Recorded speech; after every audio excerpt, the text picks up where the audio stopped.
আছে। তাড়াতাড়ি করো না তো, ভালো হয়েছে কি তাই বল। বলছি খুব ভালো হয়েছে। আবি মাংস সব কিরকম লাগছে, জল সব ঠিক আছে তো? হ্যাঁ ঠিক আছে। কি ব্যাপার তোমরা? কেন আমরা সাথে অসুবিধা হলো নাকি? কেন অসুবিধা হবে কেন? চলেন ঘরে কি বসে। আমরা বসতে আসিনি। এই ছোড়া, তুই তোকে খাই দিছিস? ওর কি হাত না? হাত খাইবে না কেনে?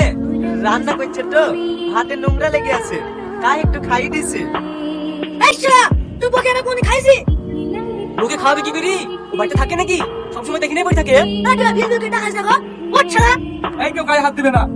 এই তুই বল, এই মেয়েটার সঙ্গে তো তুই গল্প করছিস, এর সঙ্গে তো কিসের সম্পর্ক? পুকুর পুকুর নে, আমার ছেলের সঙ্গে ওর মেয়ের বিয়ে ঠিক করেছি, তাই একটু আলোচনা করছিল। আলোচনা করবি তো মেয়ের বাপের সাথে, মেয়ের বাবার সাথে তো কথা কিসে? মারশাল আগে। ওকে মারো না। ও গো, ও ভাবি, ও চাচি, আমার বুকে মাইর চুকে নে। আমরা লিখে বোর্ডে তাস পাতা পেয়েছে। এই শালা কাকে মার? আর মারতে হবে না। এই রহন, আজকে তোর বউকে divorce